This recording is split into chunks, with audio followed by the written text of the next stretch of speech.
Hello everyone, welcome to online classes of polytechnic academy. आज इस video lecture में मैं अगेन आप लोग को टाइप्स ऑफ इलेक्ट्रिक सर्किट पढ़ाऊंगा। लास्ट वीडियो लेक्चर में मैंने आप लोग को बताया था कि चार टाइप्स का इलेक्ट्रिक सर्किट होता है। एक को लीनियर सर्किट बोलते हैं, दूसरे को नॉन लीनियर सर्किट बोलते हैं, तीसरे को यूनिलेटरल सर्किट बोलते हैं और चौथे को बाईलेटरल सर्किट बोलते हैं। लीनियर सर्किट ऑलरेडी मैं लास्ट वीडियो लेक्चर में डील कर चुका हूं। सो आज का क्लास हम लोग स्टार्ट करेंगे नॉन लीनियर सर्किट से। टॉपिक स्टार्ट करने से पहले लास्ट वीडियो लेक्चर में जो टर्म हम लोग पढ़े थे उसके बारे में डिस्कस करेंगे। मैंने आप लोग को इलेक्ट्रिक सर्किट का कॉन्सेप्ट बताया था। मैंने इलेक्ट्रिक सर्किट में ये भी बताया था कि इलेक्ट्रिक सर्किट को इलेक्ट्रिकल सर्किट भी बोला जाता है। और इलेक्ट्रिक सर्किट होता क्या है, तो मैंने बताया था एक बंद रास्ता जिसमें करंट फ्लो करता है, उसी बंद रास्ते को हम लोग इलेक्ट्रिक सर्किट बोलते हैं। ठीक ना, एक क्लोज पाथ होता है जिसमें करंट जो होता है जिस पॉइंट से चलना स्टार्ट करता है उसी पॉइंट पे आ जाता है, तो वैसे पाथ को ही हम लोग इलेक्ट्रिक सर्किट बोलते हैं। तो बहुत ही आसान शब्दों में मैंने आप लोग को इलेक्ट्रिक सर्किट का कॉन्सेप्ट बताया था। एक इलेक्ट्रिकल इंजीनियरिंग स्टूडेंट को इलेक्ट्रिक सर्किट का नॉलेज होना बहुत ज़रूरी है। ठीक है, तो इलेक्ट्रिक सर्किट के साथ साथ आप लोग को आगे मैग्नेटिक सर्किट का भी हम कॉन्सेप्ट बताएंगे। ठीक ना, तो इलेक्ट्रिक सर्किट क्या होता है, मैग्नेटिक सर्किट क्या होता है, ये जानना ज़रूरी है। Fundamental of basic electronics and digital electronics जो सब्जेक्ट है वहाँ पे जो हम लोग सर्किट डील करेंगे, वहाँ पे आप इलेक्ट्रिक सर्किट की जगह पे इलेक्ट्रॉनिक सर्किट को डील करने वाले हो। और जब मैं वहाँ पे डिजिटल इलेक्ट्रॉनिक्स पढ़ाऊँगा तो वहाँ पे ना तो इलेक्ट्रिक सर्किट होगा ना इलेक्ट्रॉनिक सर्किट होगा, वहाँ पे डिजिटल सर्किट होगा। तो जितने भी टाइप्स के सर्किट्स होते हैं, इलेक्ट्रिक सर्किट हो, मैग्नेटिक सर्किट हो, इलेक्ट्रॉनिक सर्किट्स हो और या फिर डिजिटल सर्किट हो, सब में कुछ कॉमन बात होता है। सब में एक चीज़ कॉमन है कि जो सिग्नल होगा उस सर्किट का वो क्लोज पाथ बनाएगा। वो क्या बनाएगा? क्लोज पाथ बनाएगा। जैसे इलेक्ट्रिक सर्किट है तो इलेक्ट्रिक सर्किट में करंट के द्वारा क्लोज पाथ बनाया जाता है, तो वो जो करंट हो गया उस सर्किट का एक सिग्नल हो गया। इस बात को ऐसे समझिए। ठीक है, वैसे ही मैग्नेटिक सर्किट जो होता है उसमें क्या होता है कि जो फ्लक्स होता है, फ्लक्स के द्वारा एक क्लोज पाथ बनाया जाता है, तो वो जो फ्लक्स हो गया वही उसका सिग्नल हो गया मैग्नेटिक सर्किट का। तो इलेक्ट्रिक सर्किट का सिग्नल हो गया करंट, ठीक है, मैग्नेटिक सर्किट का सिग्नल हो गया फ्लक्स। तो इलेक्ट्रिक सर्किट में करंट के द्वारा क्लोज पाथ बनाया गया, मैग्नेटिक सर्किट में फ्लक्स के द्वारा बनाया गया। वैसे ही जब इलेक्ट्रॉनिक सर्किट मिलेगा तो वहाँ पे भी करंट के द्वारा ही क्लोज पाथ बनाया जाता है इलेक्ट्रॉनिक सर्किट में। तो ऑलमोस्ट इलेक्ट्रिक सर्किट और इलेक्ट्रॉनिक सर्किट एक जैसे होते हैं। ठीक है, क्योंकि दोनों के सिग्नल्स क्या होते हैं? कॉमन होते हैं। बहुत सारा कंपोनेंट्स जो होता है सर्किट का वो भी कॉमन होता है। तो थोड़ा कंफ्यूजिंग हो सकता है, बट धीरे धीरे जैसे जैसे आप लोग पढ़ते जाओगे कॉन्सेप्ट क्लियर हो जाएगा। और जब हम लोग डिजिटल सर्किट की बात करते हैं तो डिजिटल सर्किट में डिजिटल सिग्नल क्लोज पाथ बनाता है। तो सब जगह एक चीज़ कॉमन हुआ कि कुछ ना कुछ सिग्नल वहाँ पे क्लोज पाथ बनाता है। क्लोज पाथ का मैंने कॉन्सेप्ट बताया था कि जो सिग्नल है जिस पॉइंट से चलना स्टार्ट किया उसी पॉइंट पे आके उसको मर्ज करना होता है, तो हम लोग बोलते हैं कि क्लोज पाथ हुआ। ठीक है, तो आप लोगों को हर एक सर्किट का नॉलेज होना जरूरी है। आज की क्लास में अब हम लोग बात करने वाले हैं नॉन लीनियर सर्किट के बारे में। और नॉन लीनियर सर्किट का कॉन्सेप्ट हम लोग लीनियर सर्किट से रिलेट करके पढ़ेंगे। लीनियर सर्किट में आप लोग को बताया था कि एक ऐसा सर्किट जिसमें करंट वोल्टेज के साथ साथ यूनिफॉर्मली चेंज होता है, तो वैसे सर्किट्स को हम लोग लीनियर सर्किट बोलते हैं। मैंने बताया था कि जिस रेशियो से वोल्टेज इंक्रीज करता है, अगर उसी रेशियो से करंट किसी सर्किट में इंक्रीज करे या डिक्रीज करे तो उसको हम लोग लीनियर सर्किट बोलते हैं। और लीनियर सर्किट के लिए मैंने बताया था कि लीनियर सर्किट को हम लोग जो एक्सप्लेन करते हैं, ठीक ना, उसके कैरेक्टरिस्टिक्स को वो स्ट्रेट लाइन से देखोगे। ये एक स्ट्रेट लाइन है, ठीक है, और ये ऑलरेडी मैं आप लोग को बता चुका हूँ। स्ट्रेट लाइन मैंने क्या बताया था कि जिस रेशियो से वोल्टेज इंक्रीज करेगा उसी रेशियो से करंट इंक्रीज करेगा किसी सर्किट में, तो वैसे सर्किट को लीनियर सर्किट बोलते हैं। मैंने एग्जांपल भी बताया था कि अगर वोल्टेज 1 वोल्ट है यहाँ पे तो करंट 1 एम्पियर आएगा। बस एग्जाम्पल के रूप में बताया था कि यहाँ पे 1 वोल्ट और 1 एम्पियर। हालांकि वोल्टेज और करंट का वैल्यू वो तो सर्किट पे डिपेंड करता है, सर्किट के और भी पैरामीटर पे डिपेंड करता है। ठीक ना, जैसे करंट का वैल्यू रेजिस्टेंस पे डिपेंड करता है, बट हमने एग्जांपल थोड़ा सा सिंपल रखा था ताकि आप लोगों को समझ में आए। ठीक है, इसलिए मैंने वोल्ट और एम्पियर में ये वैल्यू लिया था। फिर मैंने बताया था कि 2 वोल्ट अगर वोल्टेज का वैल्यू होगा तो करंट का वैल्यू आपका 2 एम्पियर होगा। ठीक ना, और मैंने बताया था कि इन लोग का जो रेशियो निकालते हो ठीक ना, वोल्टेज और करंट का, तो रेसिस्टेंस का वैल्यू मिलता है और रेसिस्टेंस जो होता है वो कांस्टेंट आता है किसमें भाई, तो लीनियर सर्किट में। ठीक है, अब चलो इसको थोड़ा सा और प्रैक्टिकली समझाते हैं। जैसे मान लो ये कोई सर्किट है, ठीक ना, एक इसमें रेसिस्टर है, ये रेसिस्टर है, ये आपका लोड हो गया, ठीक ना। अभी लीनियर सर्किट को हम डिफाइन कर रहे हैं। यहाँ पे एक डीसी वोल्टेज सोर्स सप्लाई कर दिए प्लस माइनस, यहाँ पे थोड़ा समझोगे इसको, और ये एक वेरिएबल डीसी सोर्स है, ठीक ना। क्या है, वेरिएबल डीसी सोर्स है। वेरिएबल डीसी सोर्स वो होता है जिसके वोल्टेज को बढ़ाया घटाया जा सकता है। तो यहाँ से हम लोगों ने क्या किया, एक एक वोल्टेज का वैल्यू बढ़ाना शुरू किया। सबसे पहले हम लोग दिए 0 वोल्ट, ठीक है। उसके बाद यहाँ पे इस सर्किट में अमीटर लगा के चेक किया गया तो देखा गया यहाँ पे करंट का भी वैल्यू क्या है, 0 एम्पियर है। फिर इसके वैल्यू को 1 वोल्ट कर दिया गया। सुनोगे ध्यान से, नहीं दिखाई दे रहा होगा कोई दिक्कत नहीं है, आप सुनो ध्यान से। यहाँ से वोल्टेज 1 वोल्ट कर दिया गया तो पता चला करंट भी यहाँ पे 1 एम्पियर हो गया, ठीक है। ये वाला कहानी यहाँ से रिलेट करके समझते रहोगे। फिर वोल्टेज के वैल्यू को 1 वोल्ट और बढ़ा दिया गया, 2 वोल्ट कर दिया गया तो पता चला करंट अपने आप ही 2 एम्पियर हो गया। बढ़ाए क्या, तो वोल्टेज कितना वोल्ट से, तो 1 वोल्ट से। अपने आप क्या बढ़ा, तो करंट कितना एम्पियर से, तो 1 एम्पियर से। देखोगे दोनों का रेशियो सेम रहता है, वोल्टेज 1 वोल्ट से बढ़ रहा है तो करंट भी 1 वोल्ट से बढ़ रहा है। अब वोल्टेज के वैल्यू को और बढ़ा देंगे, 2 वोल्ट से इसको 3 वोल्ट कर देंगे तो करंट आपका अपने आप ही 2 एम्पियर से 3 एम्पियर हो जाएगा। समझ रहे हो ना।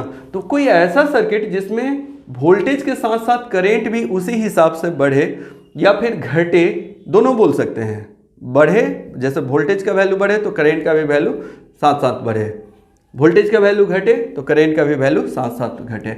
तो वैसे सर्किट को हम लोग क्या बोलते हैं, लीनियर सर्किट बोलते हैं। तो ये कॉन्सेप्ट ऑलरेडी मैंने डील किया हुआ है। आज के क्लास में हम लोग नॉन लीनियर सर्किट के बारे में बात करेंगे, ठीक है। अब देखोगे यहाँ पे पहले डेफिनेशन पढ़ते हैं, लेकिन डेफिनेशन पढ़ने से पहले हम एक चीज़ जरूर बताना चाहेंगे कि लीनियर सर्किट और नॉन लीनियर सर्किट दोनों का डेफिनेशन लगभग सेम है, ठीक है। लगभग नहीं, पूरा का पूरा सेम है, सिर्फ एक वर्ड का अंतर है। तो चलिए पढ़ते हैं। The electric circuit in which electric current changes ununiformly with the changes of voltage is called non linear circuit. समझ में आया, नहीं समझ में आया तो कोई बात नहीं, चलिए अभी हम समझाएंगे। यहाँ पे क्या लिखा है, द इलेक्ट्रिक सर्किट इन विच, कोई इलेक्ट्रिक सर्किट है जिसमें इलेक्ट्रिक करंट चेंजेज अनयूनिफॉर्मली, जिसमें इलेक्ट्रिक करंट चेंज हो रहा है लेकिन अनयूनिफॉर्मली हो रहा है। जबकि लीनियर सर्किट में ये वर्ड हमने यूज किया था यूनिफॉर्मली, यहाँ पे क्या यूज किया गया, ununiformly with the change of voltage, ठीक ना। इसका मतलब ये हो गया कि कोई ऐसा सर्किट जिसमें वोल्टेज चेंज होने से उसका जो करंट है वो अनयूनिफॉर्मली चेंज होता है, मतलब एक समान चेंज नहीं होता। अनयूनिफॉर्मली मतलब एक समान नहीं, असमान रूप से बढ़े। तो वैसे सर्किट को ही हम लोग क्या बोलते हैं, नॉन लीनियर सर्किट बोलते हैं। अगर नहीं भी समझ में आएगा तो कोई दिक्कत वाली बात नहीं है, हम अभी आप लोग को सर्किट से और इसके ग्राफ से समझाएंगे, क्लियर हो जाएगा। बट एक दिमाग में बात रख लो कि ऐसा सर्किट जिसमें वोल्टेज के चेंज होने से करंट का वैल्यू यूनिफॉर्मली चेंज नहीं होता है, तो वैसे सर्किट को हम लोग नॉन लीनियर सर्किट बोलते हैं। और ऐसे बहुत सारे हम लोग को सर्किट थ्रू आउट द पूरे सेमेस्टर में मिलते रहते हैं, जिसमें आप देखोगे क्या कि वोल्टेज तो बढ़ रहा है ठीक ठाक वैल्यू से, लेकिन करंट या तो ज़्यादा बढ़ रहा है या कम बढ़ रहा है, उसका रेशियो मेंटेन नहीं है। जैसे यहाँ पे क्या था, तो इनका रेशियो मेंटेन होता है। रेसिस्टेंस का वैल्यू निकालोगे तो हमेशा 1 ओम आएगा, लेकिन यहाँ पे रेसिस्टेंस का वैल्यू कुछ भी आ सकता है। अब चलो नेक्स्ट पॉइंट पढ़ लेते हैं, उसके बाद फिर इसको ग्राफ और सर्किट से समझाएंगे। The rectifier circuit is the example of non linear circuit. बोला गया कि जो रेक्टिफायर सर्किट होता है वो एग्जाम्पल होता है नॉन लीनियर सर्किट का। यहाँ पे ये जो सर्किट मैंने कंस्ट्रक्ट किया हुआ, ये सर्किट रेक्टिफायर सर्किट है। आगे के सेमेस्टर में आप लोग को रेक्टिफायर पढ़ने के लिए मिलेगा, और इस सेमेस्टर में जो आप लोग का fundamental of basic electronics and digital electronics subject है, उसमें आप लोगों को एक डायोड के बारे में पढ़ना है जिसका नाम है रेक्टिफायर डायोड। तो वैसा डायोड जो रेक्टिफायर सर्किट में यूज होता है उसको रेक्टिफायर डायोड बोलते हैं। सबसे पहले ये समझिए कि अगर ये रेक्टिफायर है, ठीक ना, ये अगर रेक्टिफायर सर्किट है तो इसका काम क्या है, तो ये AC को DC में कन्वर्ट करता है। पहला बात यही याद रखना है। What is rectifier circuit? A circuit which convert AC signal to DC signal. AC signal को DC सिग्नल में कन्वर्ट करता है। आपके मोबाइल चार्जर के अंदर में लैपटॉप चार्जर के अंदर में या डिजिटल कैमरा के अंदर में या और भी बहुत सारे इलेक्ट्रॉनिक गैजेट्स में रेक्टिफायर यूज होता है। फिलहाल अभी इतना याद रखो कि आपके मोबाइल चार्जर के अंदर में रेक्टिफायर यूज होता है। अगर आपके मोबाइल चार्जर के अंदर में रेक्टिफायर है तो उस रेक्टिफायर का वहाँ पे काम क्या है, तो वो AC सिग्नल को DC सिग्नल में कन्वर्ट करता है। ठीक है, अब चलो अभी हम लोग को रेक्टिफायर पे कम डिस्कस करना है, हम लोग को डिस्कस करना है नॉन लीनियर कैरेक्टरिस्टिक्स के बारे में या नॉन लीनियर सर्किट के बारे में। अब देखो होता क्या है, इसमें वोल्टेज के साथ साथ करंट यूनिफॉर्मली इंक्रीज या डिक्रीज नहीं करेगा, या एक लाइन में बोल सकते हो कि वोल्टेज के चेंज होने से करंट यूनिफॉर्मली चेंज नहीं होगा। ठीक है ना। इसमें देखोगे पहले ग्राफ से समझो, यहाँ पे वोल्टेज जो है शुरू में देखोगे ये एक्स एक्सिस पे हम लोगों ने वोल्टेज लिया है, यहाँ पे 0 वोल्ट का वोल्टेज होगा, फिर यहाँ पे मान लो 0 के लिए 0.2 वोल्ट, फिर यहाँ पे वोल्टेज का वैल्यू होगा 0.4 वोल्ट, फिर यहाँ पे 0.6 वोल्ट, फिर 0.8 वोल्ट, 0.2 से बढ़ाएंगे तो ये आ जाएगा 1 वोल्ट, यानी कि 0.2 वोल्ट से वोल्टेज को इंक्रीज किए। तो वोल्टेज कितना वोल्ट से इंक्रीज कर रहे हो, 0.2 वोल्ट से इंक्रीज कर रहे हो या चेंज कर रहे हो। अब देखो करेंट का वैल्यू क्या आएगा, यहाँ पे करेंट का भी क्या करना है, डिवीजन कर लेना है। वाई एक्सिस पे करंट है, सोचो कि यहाँ पे आपका 1 मिली एम्पियर है करंट का वैल्यू, इस पॉइंट पे 2 मिली एम्पियर एज्यूम कर रहे हैं, ठीक है, समझाने के लिए आप लोग को। यहाँ पे 3 मिली एम्पियर, यहाँ पे 4 मिली एम्पियर, समझोगे बात को, और यहाँ पे 5 मिली एम्पियर। अब देखो होगा क्या, अगर आपसे किसी ने पूछा कि बताओ 0 वोल्ट पे करंट का वैल्यू कितना होगा, तो तुम बोलोगे कि सर 0 वोल्ट पे तो करंट का वैल्यू 0 मिली एम्पियर आएगा। अब किसी ने पूछा कि बताओ 0.2 वोल्ट पे 0.2 वोल्ट पे करंट का वैल्यू कितना है, सॉरी यहाँ पे 0 मिली एम्पियर होगा। 0.2 वोल्ट पे करंट का वैल्यू क्या होगा, तो करंट का वैल्यू यहाँ पे अगेन 0 मिली एम्पियर होगा। देखोगे ये ग्राफ जो है ग्रीन लाइन वाला, ये कैसे चला है, इसी पे सटा हुआ है, ठीक ना, इसके साथ साथ, यानी कि वाई एक्सिस वाला कोई वैल्यू यहाँ पे नहीं मिलेगा। वाई एक्सिस पे करंट है तो 0.2 पे करंट का वैल्यू 0 मिल गया। वैसे ही आपसे किसी ने पूछ लिया कि 0.4 वोल्ट पे बताइए, तो 0.4 वोल्ट पे करंट का वैल्यू बताइए, तो 0.4 वोल्ट पे करंट का वैल्यू अगेन 0 मिली एम्पियर है, ठीक है। अब किसी ने पूछा कि अब बताओ 0.6 पे क्या होगा, तो 0.6 वोल्ट पे कुछ करंट का वैल्यू आएगा, मान लेते हैं 1 एम्पियर आ गया, 1 मिली एम्पियर आ गया, ठीक है। फिर किसी ने पूछा कि बताओ यहाँ पे 0.8 पे क्या होगा, तो 0.8 पे लगभग 0.8 वोल्ट पे लगभग 8 मिली एम्पियर का वैल्यू आ गया। उसके बाद फिर किसी ने पूछा कि 1 वोल्ट पे क्या वैल्यू आ गया, तो 1 वोल्ट पे पता चला कि बहुत ज़्यादा वैल्यू आ रहा है, ठीक है। देखोगे कितना पे 1 वोल्ट पे ये वैल्यू कितना आ गया करंट का, तो मान लो यहाँ पे कुछ आ जाएगा 18 मिली एम्पियर। एक बात बताओ, यहाँ पे क्या वोल्टेज और करंट का रेशियो निकालेंगे तो रेसिस्टेंस का वैल्यू सेम आएगा, निकाल के देख लो, ठीक ना। इसके लिए अगर रेसिस्टेंस का वैल्यू निकालोगे तो 0 वोल्ट बाई 0 मिली एम्पियर। अगर R1 का वैल्यू निकालोगे, ठीक ना, तो क्या निकालोगे, इस वोल्टेज को इससे करंट को डिवाइड करोगे तो 0 बाई 0 0 ओम आ जाएगा। यहाँ पे निकालोगे तो कितना आ जाएगा भाई, ठीक ना, R2 का वैल्यू तो 0.2 volt divided by 0 milli ampere. अब किसी भी वैल्यू को 0 से जब हम लोग डिवाइड करते हैं तो इन्फिनाइट आ जाता है, यानी कि यहाँ पे रेसिस्टेंस का वैल्यू इन्फिनाइट आ गया, यहाँ पे 0 आ गया।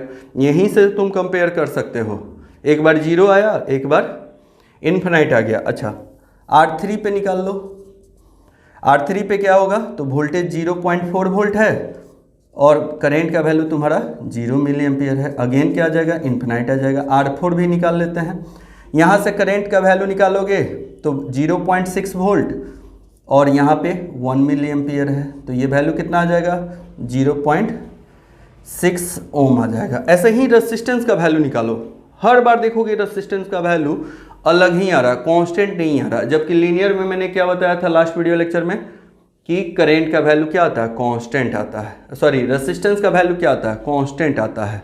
लीनियर सर्किट में रेसिस्टेंस का वैल्यू कुछ पैरामीटर कांस्टेंट होते हैं, लेकिन यहाँ पे नहीं हो रहा है, वोल्टेज करंट सब अलग अलग फॉर्म में चेंज हो रहे हैं, यानी कि वोल्टेज के चेंज होने से करंट आपका यूनिफॉर्मली चेंज नहीं होता है। चलो अब थोड़ा सा इस सर्किट से आप लोग को बताते हैं कि ये जो सर्किट है ये नॉन लीनियर सर्किट क्यों है, ठीक है। इसको थोड़ा सा मिटा देते हैं।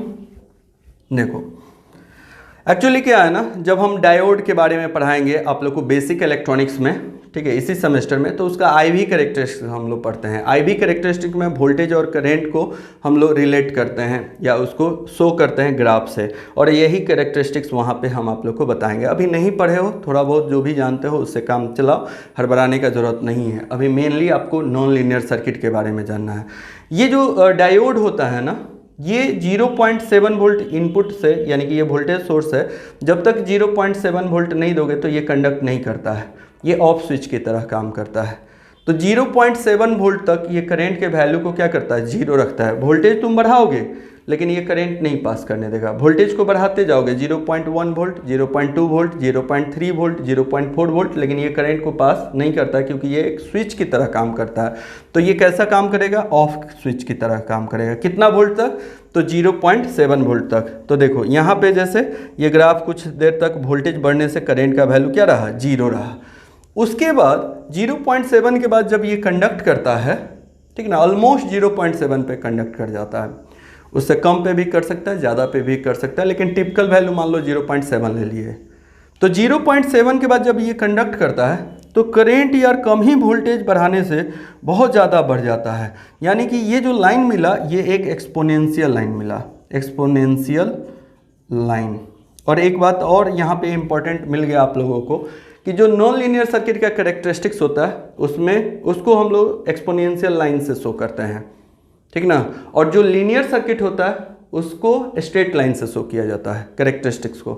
लीनियर सर्किट के कैरेक्टरिस्टिक्स को स्ट्रेट लाइन से और नॉन लीनियर सर्किट के कैरेक्टरिस्टिक्स को एक्सपोनेंशियल लाइन से। एक्सपोनेंशियल में क्या होगा कि ये लाइन जो है कर्व बनाएगा और स्ट्रेट लाइन में सीधे रहेगा। अब देखो यही चीज़ यहाँ पे हम बता रहे हैं कि जब एक बार कंडक्ट कर गया 0.7 वोल्ट के बाद, तो यहाँ पे कम ही वोल्टेज बढ़ाओगे तो करंट कुछ ज़्यादा ही हिसाब से बढ़ता है और उसका रेशियो कभी मेंटेन नहीं रहता है। तो इसीलिए इसको हम लोग क्या बोलते हैं, नॉन लीनियर सर्किट बोलते हैं। और ये क्या है, एक रेक्टिफाइड सर्किट है। क्लियर है, थोड़ा बहुत जितना समझ में है काम चलाओ। बस इतना समझ लो एक लाइन में कि नॉन लीनियर सर्किट में वोल्टेज के साथ साथ करंट यूनिफॉर्मली चेंज नहीं होता है और लीनियर सर्किट में वोल्टेज के साथ साथ करंट यूनिफॉर्मली चेंज होता है। तो ये सारा कॉन्सेप्ट जानना आप लोग के लिए बहुत ज़रूरी है। आगे मैं बार बार बोलते रहता हूँ कि ये सारा कॉन्सेप्ट बहुत सारी जगहों पे आप लोग को देखने के लिए मिलेगा। तो एक बेसिक सर्किट का जो कॉन्सेप्ट होता है, ठीक है ना, कोई भी इलेक्ट्रिकल सर्किट का जो कॉन्सेप्ट होता है वो सारा जानना आप लोग के लिए काफ़ी इंपॉर्टेंट है। अब हम लोग बात करेंगे यूनिलैटरल सर्किट के बारे में, ठीक है। थोड़ा सा टॉपिक स्टार्ट करने से पहले मैं इसको समझाऊंगा कि यूनिलैटरल सर्किट क्या होता है। देखो यूनिलैटरल सर्किट और बाइलैटरल सर्किट दोनों को एक दूसरे के साथ रिलेट करके पढ़ेंगे। यूनिलैटरल सर्किट में क्या होता है कि करंट का डायरेक्शन अगर सर्किट में चेंज होगा तो उसके प्रॉपर्टी पे उसका जो प्रॉपर्टी होता है वो चेंज हो जाता है। फिर से मैं रिपीट कर देता हूँ, यूनिलैटरल सर्किट में क्या होता है कि अगर आपका सर्किट का करंट अपना डायरेक्शन चेंज करेगा तो इसका जो प्रॉपर्टी होता है, इसका जो गुण होता है वो चेंज हो जाता है। ठीक है, नहीं समझ में आया, कोई दिक्कत नहीं है। चलिए आइए यहाँ पे हम आप लोग को समझाते हैं। देखो इस सर्किट का एक बेसिक प्रॉपर्टी रेसिस्टेंस है, इसको R एज्यूम कर लो, इसका रेसिस्टेंस है। और इस डायोड का मान लो कि वो रेसिस्टेंस जो है उसी को हम लोग R बोल लिए, इसका इंटरनल रेसिस्टेंस होता है। डायोड जो होता है एक ऐसा सेमीकंडक्टर कंपोनेंट्स होता है जिसका इंटरनल रेसिस्टेंस मान लेते हैं कि R है। अब इसका R का जो वैल्यू है इसी पे अब हम लोग डिस्कस करेंगे और इसको हम लोग इस R को मान लेंगे कि इस सर्किट का बेसिक प्रॉपर्टी है। अब देखो मैं क्या बोल रहा हूँ कि इस सर्किट में अगर करंट का डायरेक्शन चेंज होगा तो इस सर्किट का जो प्रॉपर्टी है वो चेंज होगा, तो वैसे सर्किट को हम लोग यूनिलैटरल सर्किट बोलते हैं। ठीक है, चलो देखोगे कि कैसे चेंज होगा। यहाँ पे जो वोल्टेज सोर्स है इसको VAC लिख लेंगे। क्या लिख लेंगे? VAC लिख लेंगे। और ये जो वोल्टेज सोर्स है देखोगे इसका नेचर कैसा होता है, इसका वेवफॉर्म कैसा होता है। फर्स्ट ईयर में आप लोग अगर AC सर्किट अच्छे से पढ़ा हुआ होगा तो ये सारा बात आप लोग को पता होगा कि अगर AC वोल्टेज होगा तो उसका ये वेवफॉर्म होगा। इसी वोल्टेज सोर्स को हम लोग VAC बोले हैं और इसका ये वेवफॉर्म है। इसके वेवफॉर्म में क्या हम लोग कंसीडर किए, एक साइकिल कंसीडर किए हैं। ठीक है, अब एक साइकिल में हाफ पॉजिटिव होता है, हाफ निगेटिव होता है। 0 से पाई तक पॉजिटिव होता है, पाई से 2 पाई तक निगेटिव होता है। आ रहा बात समझ में? हाफ साइकिल इसका पॉजिटिव और हाफ साइकिल निगेटिव इस वोल्टेज सोर्स का। वोल्टेज सोर्स क्या होता है? जो सर्किट में वोल्टेज सप्लाई देता है, जो सर्किट में वोल्टेज भेजता है उसी को हम लोग वोल्टेज सोर्स बोलते हैं, ठीक ना। जैसे क्या है, एक एग्जांपल बताना चाहेंगे। हमारे घर में जो पापा हैं जो कि अर्निंग पीपुल हैं या अर्निंग पर्सन हैं, जो पैसा कमा के लाते हैं, तो वो एक सोर्स हैं, ठीक है, सोर्स ऑफ अर्निंग है, वही एनर्जी लेके आ रहे हैं। और तुम क्या हो, तुम पैसा खर्च करने वाले हो, तो तुमको सोर्स नहीं बोला जा सकता है, ठीक ना। तो हमारे घर में जो पैसे कमा के ला रहे हैं उसको हम लोग सोर्स बोलेंगे, क्योंकि वो पैसा कमाने का सोर्स है, वो पैसा लेके आ रहे हैं। तो सर्किट में सोर्स किसको बोला जाएगा? तो सर्किट में सोर्स उसको बोला जाता है जो या तो सर्किट में वोल्टेज सप्लाई देता है या करंट सप्लाई देता है, जो कि दोनों फॉर्म ऑफ एनर्जी होता है। अब चलो, अब यहाँ पे डिस्कस करेंगे।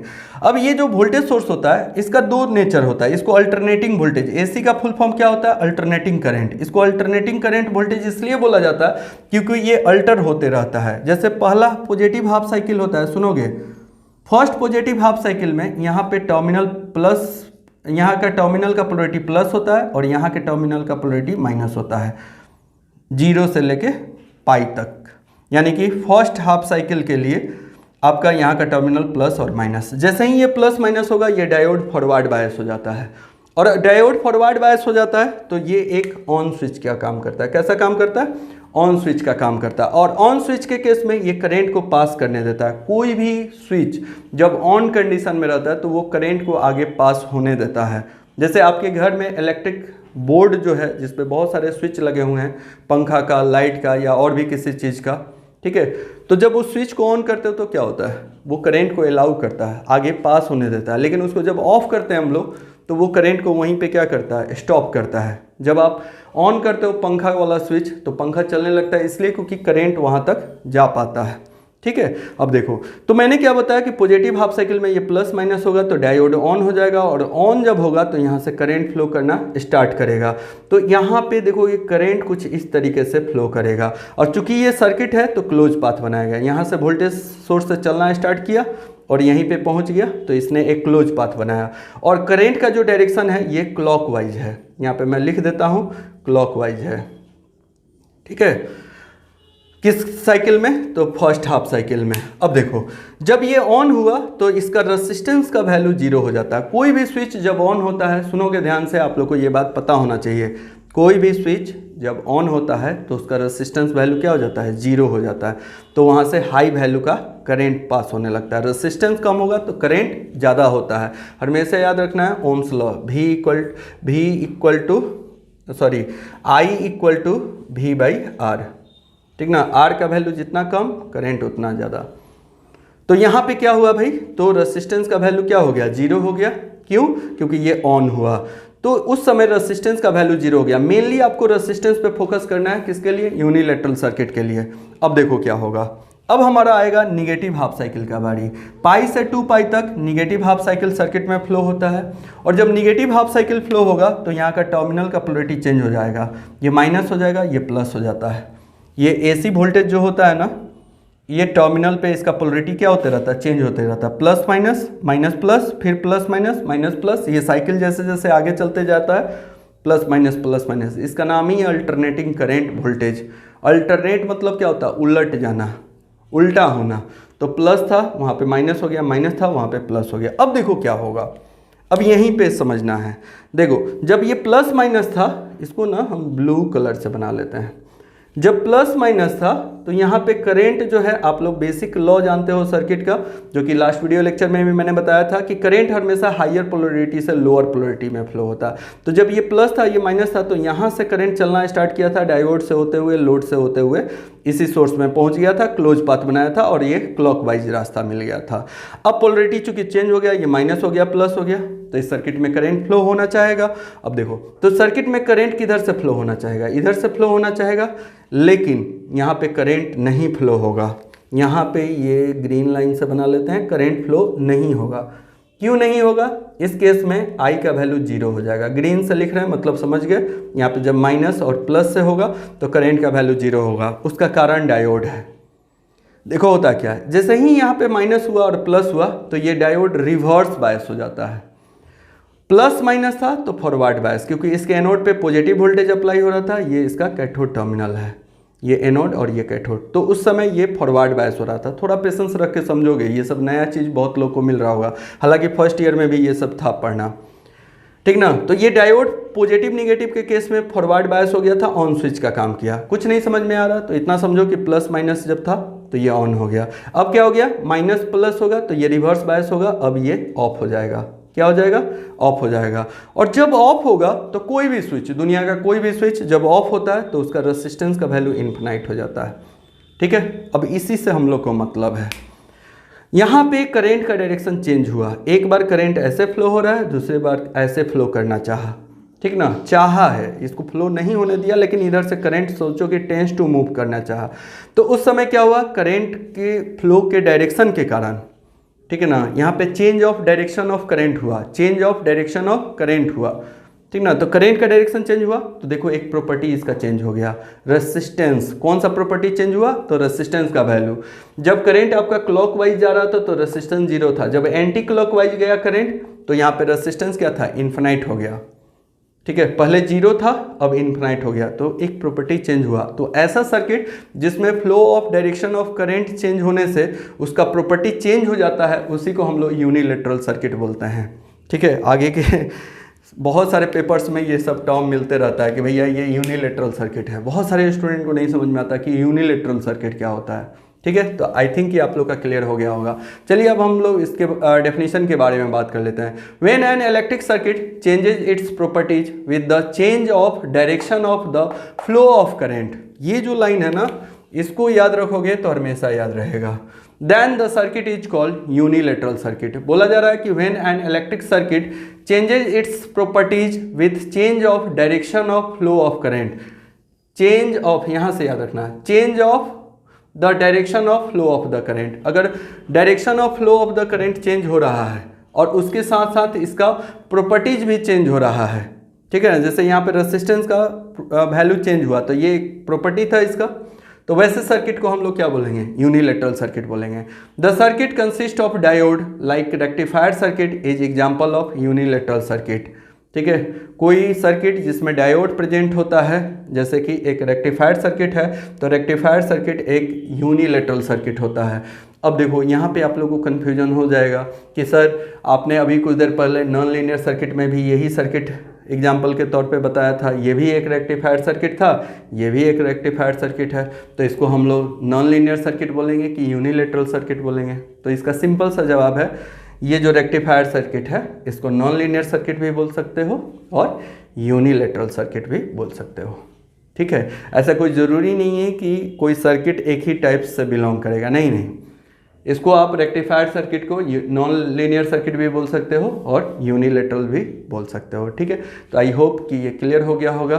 तो आप लोग फटाफट वीडियो को पॉज कीजिए, यहाँ तक लिख लीजिए, उसके बाद अब हम लोग डिस्कस करेंगे बाइलैटरल सर्किट। यहाँ पे अब हम लोग बाइलैटरल सर्किट को यूनिलैटरल सर्किट से रिलेट करके पढ़ेंगे। यूनिलैटरल सर्किट में मैंने क्या कॉन्सेप्ट बताया था, change of the direction of flow of current के कारण इस सर्किट का प्रॉपर्टी चेंज हो रहा है, तो वैसे सर्किट को हम लोग यूनिलैटरल सर्किट बोलते हैं, जिसमें change of direction of flow of current, अगर फ्लो ऑफ करंट क्या हो रहा है या फ्लो ऑफ करंट का डायरेक्शन चेंज हो रहा है, करंट का जो इस सर्किट में बहाव है उसका अगर दिशा चेंज हो रहा है तो इसका प्रॉपर्टी चेंज हो जा रहा है। रेजिस्टेंस का वैल्यू 0 था, इन्फिनाइट हो गया, तो ये एक बेसिक प्रॉपर्टी था। अब उसका उलट यहाँ पे आपको देखने के लिए मिलेगा, यानी कि बाइलैटरल सर्किट आप गेस कर सकते हो क्या होता है। तो आप बोल सकते हो कि बाइलैटरल सर्किट वो सर्किट होता है जिसमें change of direction of flow of current के कारण कोई उसका प्रॉपर्टी चेंज नहीं होता है। तो चलिए पहले इसके एक सर्किट से समझते हैं। यहाँ पे मैंने एक एसी सर्किट कंसीडर किया हुआ है, ठीक है। इस एसी सर्किट में एसी वोल्टेज हमने अप्लाई किया, एक यहाँ पे रेसिस्टर लगाया, एक लोड लगाया है, बस तीन ही कंपोनेंट्स यहाँ पे आपको दिखाई दे रहे होंगे। अब देखो इसका जो बेसिक प्रॉपर्टी है हम लोग मान लेते हैं रेसिस्टेंस। यहाँ पे भी मैंने डायोड का रेसिस्टेंस कंसीडर किया था, लेकिन ये जो रेसिस्टेंस था इंटरनल रेसिस्टेंस था। अब देखो होगा क्या, यहाँ पे भी क्या होगा कि ये जो अल्टरनेटिंग वोल्टेज है पर साइकिल अपना डायरेक्शन चेंज करेगा। एसी सर्किट में करंट अपना डायरेक्शन क्या करते रहता है, चेंज करते रहता है, एक बार क्लॉकवाइज तो दूसरी बार एंटी क्लॉकवाइज। तो देखो फर्स्ट साइकिल में यहाँ पे प्लस और यहाँ पे माइनस, तो करंट तुम्हारा कुछ ऐसे क्लॉकवाइज फ्लो करेगा, यहाँ से चलना शुरू करेगा, यहीं पे पहुँच जाएगा, एक क्लोज पाथ बनाया, सर्किट कहेंगे, ठीक है।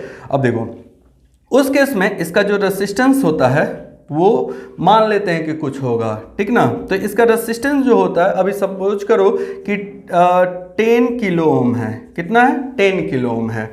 तो जब करेंट आपका क्लॉकवाइज फ्लो किया था तो रेसिस्टेंस का वैल्यू 10 किलो ओम है। अब देखो होगा क्या। अब निगेटिव हाफ साइकिल का बारी आएगा तो यहाँ पे पोलरिटी चेंज होगा, माइनस प्लस, और करंट आपका कुछ इस तरीके से फ्लो होगा। यहाँ से चलना शुरू करेगा और यहीं पे आ जाएगा, ठीक है, क्योंकि हायर पोलरिटी से लोअर पोलरिटी की तरफ देखो ये करंट ऐसे फ्लो होगा। यहाँ से निकला, यहाँ पे जाएगा, यहाँ से होते हुए वापस आ जाएगा।